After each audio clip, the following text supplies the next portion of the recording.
پاییز میرسد که مرا مبتلا کند، با رنگ‌های تازه مرا آشنا کند. پاییز میرسد که همانند سال پیش خود را دوباره در دل قالیچه جا کند. او میرسد که پس از 9 ماه انتظار راز درخت باغچه را برملا کند. او قول داده است که امسال از سفر اندوه‌های تازه بیارد خدا کند. او میرسد که باز هم عاشق کند مرا. او قول داده است که به قولش وفا کند. پاییز عاشق است و راهی نمانده است جز این که روز و شب بنشیند دعا کند. شاید اثر کند و خداوند فصلها یک فصل را به خاطر او جا به جا کند.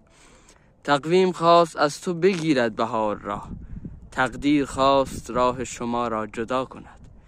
خش خش صدای پای خزان است، یک نفر در را به روی حضرت پاییز وا کند.